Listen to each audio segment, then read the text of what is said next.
जय हिंद बच्चों, इस समय आप लोग महामना शूट के YouTube चैनल से जुड़े हुए हैं और इस चैनल में मैं आप सबका स्वागत करता हूं। आज हम लोग class 12 physics Hindi medium NCERT book के 7th चैप्टर प्रत्यावर्ती धारा यानी अल्टरनेटिंग करंट के न्यूमेरिकल्स अभ्यास प्रश्न को हम लोग पढ़ेंगे और आज हम लोग क्वेश्चन नंबर 1 शुरुआत करते हैं। देखिए, आप सभी लोग बुक खोलें और क्वेश्चन नंबर 1 को देखें। दिया हुआ है क्वेश्चन नंबर 1 में कि 100 ओम का प्रतिरोधक यानी कि प्रतिरोध R का मान दिया हुआ है और ये आपको दिया हुआ है 100 ओम। प्रतिरोधक 220 वोल्ट। देखिए, हमने आपको बताया था कि परिपथ में जो वोल्टेज होता है वो VRMS होता है, यानी वोल्टेज का रूट मीन स्क्वायर वैल्यू होती है। और सर्किट में जो करंट आपसे कहा जाता है ना, वो भी रूट मीन स्क्वायर करंट हुआ करता है।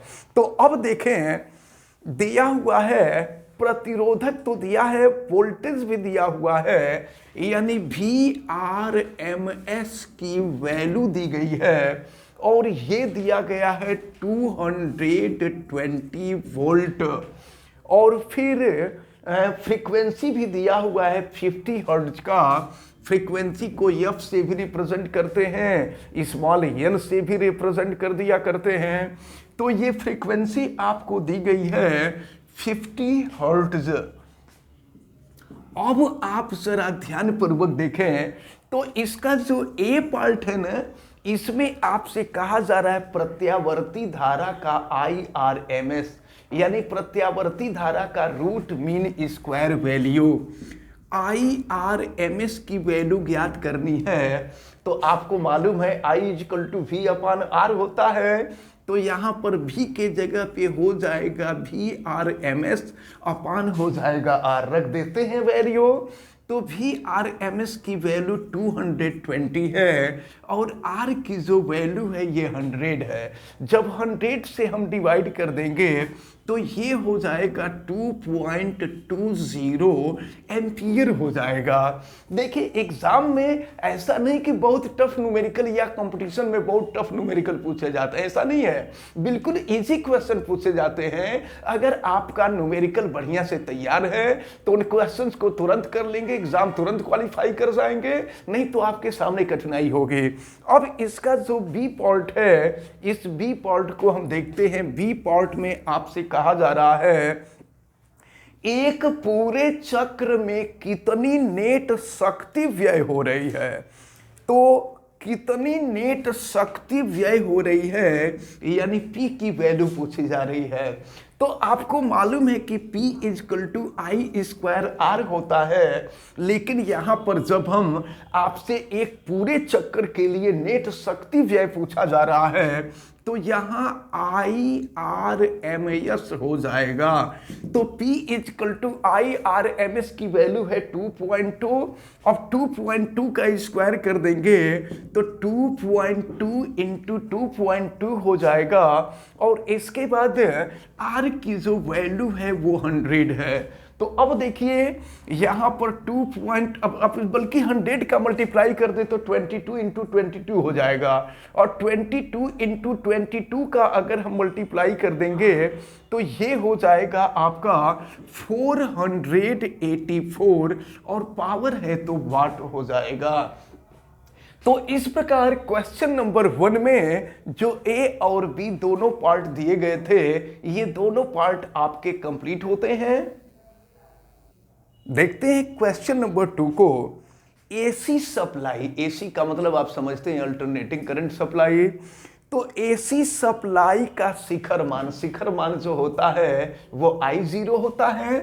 शिखर मान को I0 से रिप्रेजेंट करते हैं और जो सामान्य करंट होती है उसको IRMS से रिप्रेजेंट करते हैं। तो AC सप्लाई का जो शिखर मान है यह आपको दिया हुआ है 300 वोल्ट। तो आपसे RMS वोल्टता पूछा जा रहा है। RMS वोल्टता, तो RMS वोल्टता का मतलब VRMS आपसे पूछा जा रहा है। तो VRMS ज्ञात करने के लिए हमको जो है सबसे पहले तो देखें IRMS की वैल्यू हमको मालूम होनी चाहिए।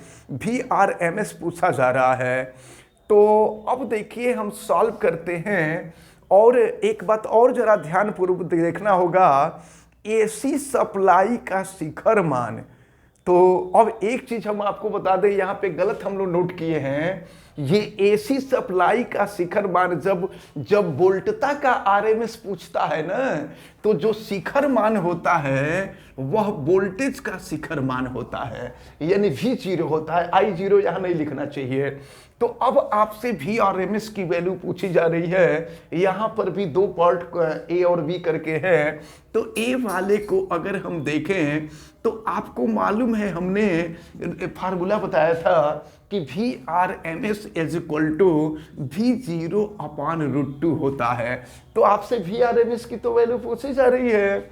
तो V0 की जो वैल्यू होगी वो 300 अपान हो जाएगा √2। अब हम चाहें तो इसको सॉल्व कर सकते हैं। √2 का √2 से मल्टीप्लिकेशन डिवीजन कर सकते हैं, यानी इसका परिमेयीकरण किया जा सकता है, रेशनलाइजेशन किया जा सकता है। तो √2 अपान √2 हो जाएगा। और फिर देखें क्या होगा यहाँ, ये हम करते हैं 300 √2 और √2 इंटू √2 आपको मालूम है कि ये 2 होता है। 2 से इसको कट कर दीजिए, ये हो जाएगा आपका 150। फिर हम यहाँ लिख देते हैं ये है 150 √2। हम चाहें तो √2 के भी फॉर्म में लिख सकते हैं, और नहीं तो √2 का भी मान आपको मालूम है √2 यानी 2 का वर्गमूल 1.414 होता है। तो अब जो है यहाँ पे ये है 150 और √2 की वैल्यू 1.414। अब हमको इसका मल्टीप्लाई करना होगा। तो मल्टीप्लाई करेंगे तो ये वैल्यू 202 अब इसको कर लीजिएगा आप बिल्कुल 212.1 के आसपास ये आना चाहिए। तो इतना वोल्टेज हो जाएगा। इसको मल्टीप्लिकेशन बिल्कुल सही कर लीजिएगा। चलिए अब इसके बाद हम आगे बढ़ते हैं। इसका बी पार्ट देखें। बी पार्ट में क्या पूछा जा रहा है?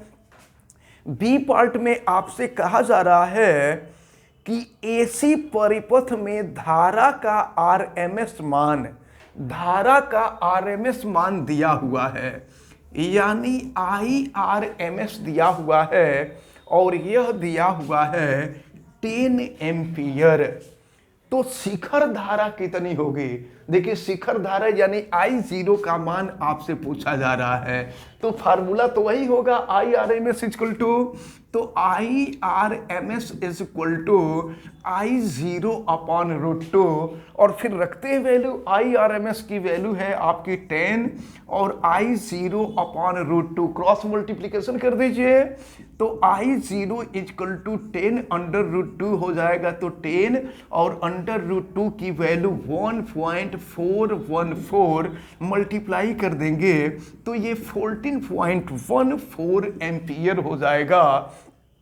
तो ये जो क्वेश्चन नंबर 2 था, ये क्वेश्चन नंबर 2 भी हम लोगों का सॉल्व होता है। देखते हैं क्वेश्चन नंबर 3 को। अब 3 में भी 2 पार्ट हैं, जिसमें से ए पार्ट को हम देखते हैं। दिया हुआ है 44 मिली हेनरी का एक प्रेरकत्व। तो प्रेरकत्व को हम यल से रिप्रेजेंट करते हैं, इंडक्टेंस होता है। तो यल की वैल्यू आपको दी गई है 44 मिली हेनरी। तो मिली हेनरी को हेनरी में पहले कन्वर्ट कर दें तो 10 टू द पावर -3 से मल्टीप्लाई कर देंगे। ये हो जाएगा 44 into 10 to the power -3 henry हो जाएगा। का प्रेरकत्व 220 वोल्ट पर वोल्टेज दिया हुआ है। तो वास्तव में जो वोल्टेज होता है वो VRMS होता है, यानी प्रत्यावर्ती वोल्टता का वर्ग माध्य मूल मान होता है। और MS की वैल्यू आपको दी गई है 220 वोल्ट और 50 हर्ट्ज की सप्लाई फ्रीक्वेंसी आपको दी गई है और ये 50 हर्ट्ज दी गई है। एफ की जो वैल्यू है वो 50 हर्ट्ज है। 50 हर्ट्ज की सप्लाई से जोड़ा गया है। तो परिपथ में धारा का शिखर मान ज्ञात कीजिए। परिपथ में धारा का आरएमएस मान कहा जा रहा है। धारा का आरएमएस मान यानी IRMS की वैल्यू ज्ञात करनी है। आपको मालूम है कि I = V/R होता है। तो V/R, तो याद रखे रहिए जब IRMS है तो यहाँ पे VRMS हो जाएगा, और R का मतलब प्रतिरोध होता है। तो जब परिपथ में प्रेरकत्व होता है तो परिपथ के प्रतिरोध को प्रेरण प्रतिघात कहते हैं, ये सबको पता है। तो यहाँ पे अब जो है ये XL हो जाएगा। और फिर आपको ये भी पता है कि VRMS/XL की वैल्यू जो होती है वो ω/L होती है। फिर VRMS/ओमेगा के जगह पे रख देंगे 2πf और ये हो जाएगा L। चलिए हम सॉल्व करते हैं। VRMS की वैल्यू हम रख देते हैं यहाँ पर 220/2, और पाई की वैल्यू रख दिया जाए तो पाई की वैल्यू हम 22/7 कर देते हैं।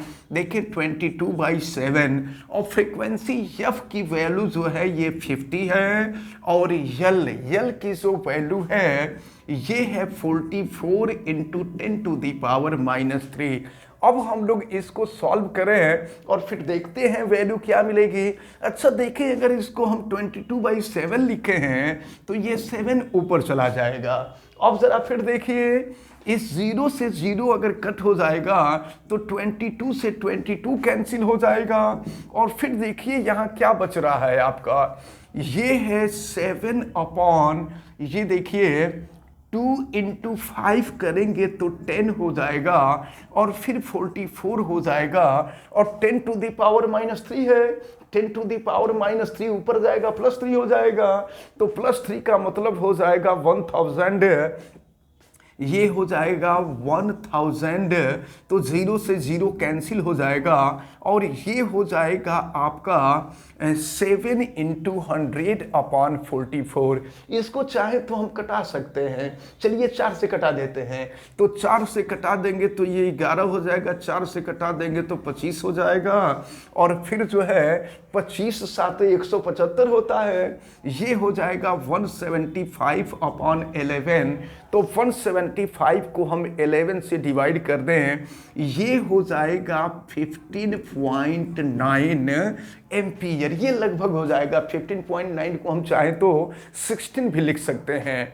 तो ये इतना एम्पियर होगा। इसका ए पार्ट जो है हम लोगों का सॉल्व होता है। अब इसके बाद हम इसके बी पार्ट को देखें। बी पार्ट में क्या दिया हुआ है, पूरे चक्र की अवधि में परिपथ में कितनी नेट शक्ति अवशोषित होती है, यानी प्रत्यावर्ती धारा परिपथ जिसमें प्रेरकत्व लगा है उस परिपथ की शक्ति आपसे पूछी जा रही है। तो चलिए हम शक्ति ज्ञात करते हैं। तो P बार = या औसत शक्ति को हम P या P बार से रिप्रेजेंट करते हैं। आपको मालूम है कि ये VRMS × IRMS और इंटू होता है cos फाई, जहां cos फाई जो है शक्ति गुणांक है, और फाई जो है धारा और विभवांतर के बीच का कलांतर है। तो धारा और विभवांतर के बीच का जो कलांतर होता है वो 90 डिग्री होता है, ये आपको मालूम है। अगर हम रख के यहाँ पर धारा का शक्ति का औसत मान हम ज्ञात करें तो VRMS की वैल्यू आपको दी गई है 220, IRMS की वैल्यू हमने फाइंड किया है 15.9, और ये हो जाएगा cos 90। आपको मालूम है cos 90 की वैल्यू 0 होती है, तो cos 90 की वैल्यू 0 हो जाएगी। तो ये जो औसत शक्ति होगी ना, ये औसत शक्ति भी 0 हो जाएगी। इस प्रकार ये क्वेश्चन नंबर 3 का जो सेकंड पार्ट था यानी बी पार्ट था, ये बी पार्ट सॉल्व होता है। और इस प्रकार हमें उम्मीद है कि ये जो न्यूमेरिकल आपको बताए गए पहला, दूसरा, तीसरा और दोनों तीनों में जो है दो दो पार्ट थे, ये दोनों पार्ट आपको अच्छी तरह से समझ में आए होंगे। आप वीडियो को लाइक जरूर कीजिएगा और अगर आप चैनल पे नए हैं तो चैनल को सब्सक्राइब भी कर लीजिए, बेल आइकन को प्रेस करें। और अगर किसी प्रकार की कोई दिक्कत समझ में आती है तो आप हमें कमेंट करके जरूर बतावें और वीडियो को मैक्सिमम स्टूडेंट तक शेयर करें। आप सभी लोगों का बहुत बहुत धन्यवाद। जय हिंद।